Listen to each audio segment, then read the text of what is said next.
Jan Van der Borght, welcome to the program. Thank you. Now, smart technologies are really sort of starting to prove their worth in ports. We're sort of talking 5G networks, drones even, and a lot of sort of camera systems. You've been using those at the port of Antwerp, but break it down for us. What makes a smart port? Well, smart port actually is more of it's a marketing term, because honestly speaking, we're not there yet. Smart for me means seeing, hearing, feeling, reasoning, processing and taking decisions like a human being. Of course, that means artificial intelligence. That's only just now coming up. Smart has become more like a marketing term, but what it actually stands for is that you try to optimize the flow of goods, inbound and outbound of a port. You try to make use of the data, because moving goods, which is the main function of a port, but moving goods is one thing, but just as important is moving the data that goes with it. And this is becoming increasingly important. So you try to optimize the flow, you try to optimize the flow of goods and data, create more efficiency, create a more resilient, safer and a secure port. And you do that by combining resources, by linking communities. And in that way you try to get the whole supply chain more transparent, optimized and efficient. That's basically a smart port. And what drives that switchover? Because, I mean, we're obviously in the middle of a global pandemic still. Has that made the switch over to a more automated, a smarter port more important, more vital? To some extent, yes, but more so it has made it much more apparent. It has emphasized the necessity of this. Let's face it, this is 2021. This is what's going on in the world today. If you look at the technology, where we are, what is available, you don't have to forget that the shipping industry in general is actually a very traditional industry, very old-fashioned, working with paper. If you sell goods, you still need original paper, stamped and signed and everything. This is not of this day and age anymore.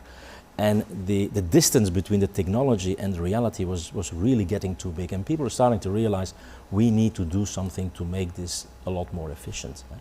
Now, of course, now with the pandemic, with the global supply chain crisis, that has only put a magnifying glass on this, like, yes, we really need to make our supply chains a lot more resilient, a lot more efficient, and one of the ways to do that is through the use of technology.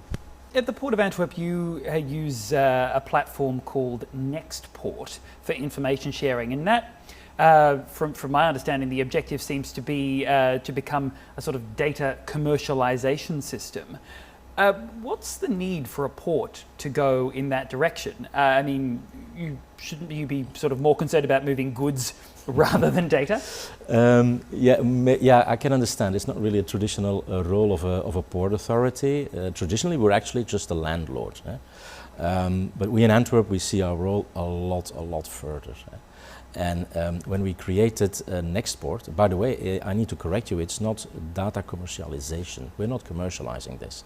As a port authority, we are creating this data platform, inviting all the players within the supply chain to store their data there, with the objective of creating transparency and creating efficiency.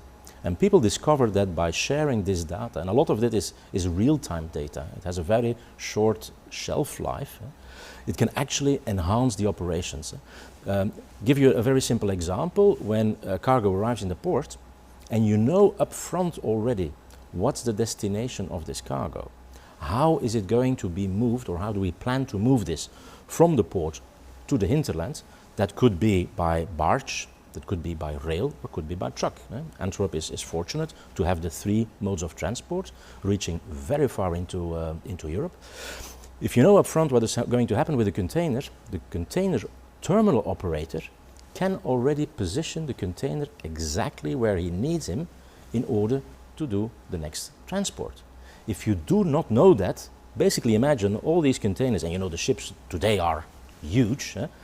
Imagine all these containers ending up on one big heap, and then somebody says, I want mine on a barge and it's at the bottom and you need to reshift.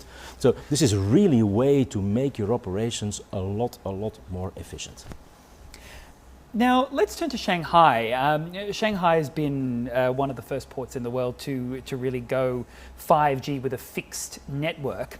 Do you think this fifth generation of fixed networks is something that other ports are going to take up? Absolutely certain. We know Shanghai as a very dynamic port, also a trendsetter in some cases. And if I know China, I know they thought it through. But 5G is a tool. It facilitates things. It's also a necessity.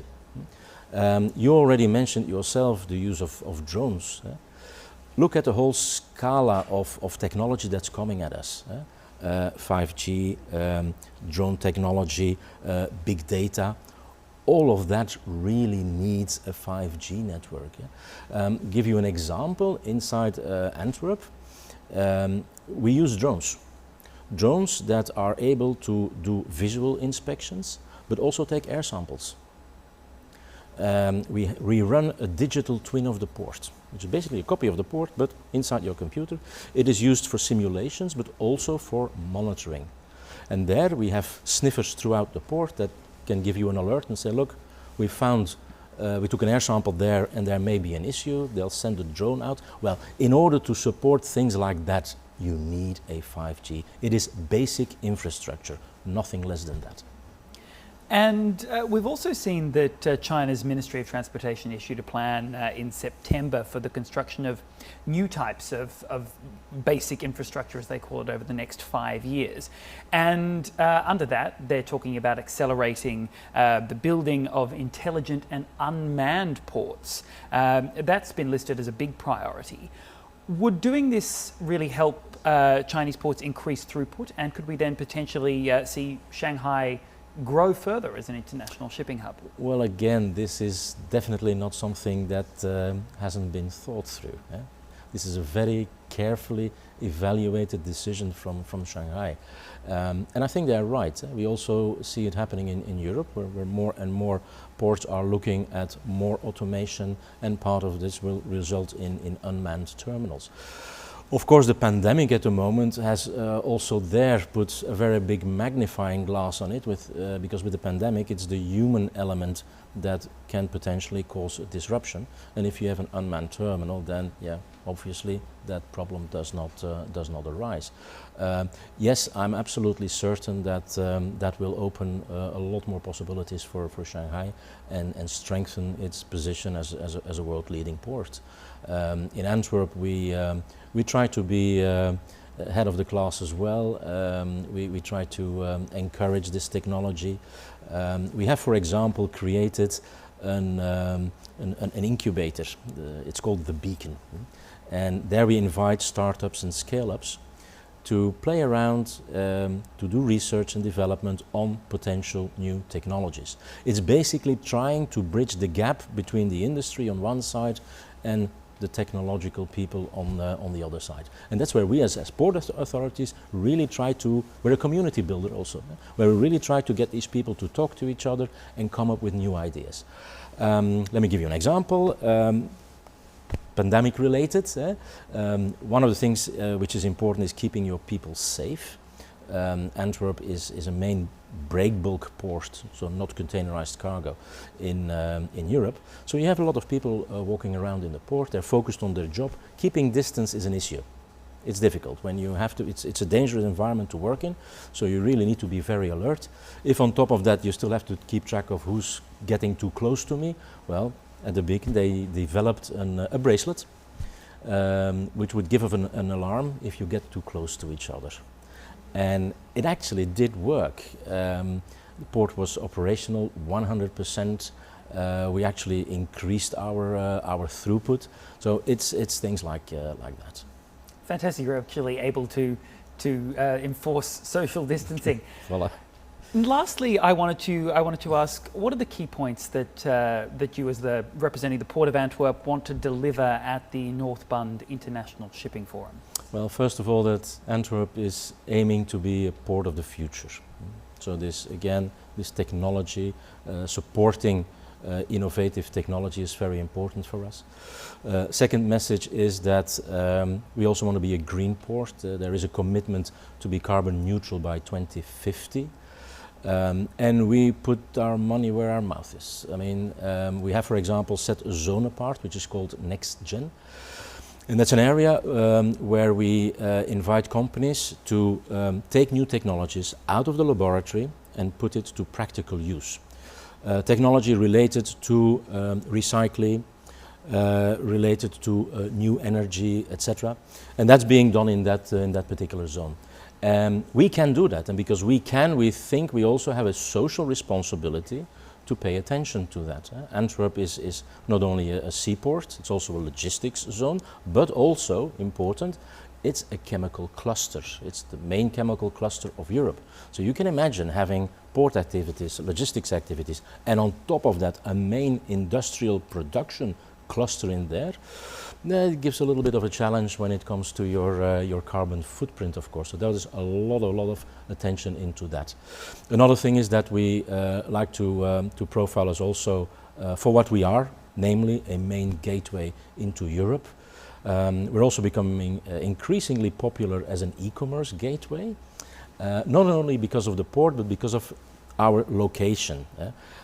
Belgium is very important for e-commerce simply because we're part of an ecosystem. We have several cargo airports in the country, there's rail hubs, there's 2 seaports, we have a coastal port and which is called Zeebrugge, and we have Antwerp. We're going to merge, by the way, which will put us in a leading position into Europe, and that's something we really want to put on the map over here. Lots to look forward to. Thank you very much for joining us. Thanks for having me, Tim.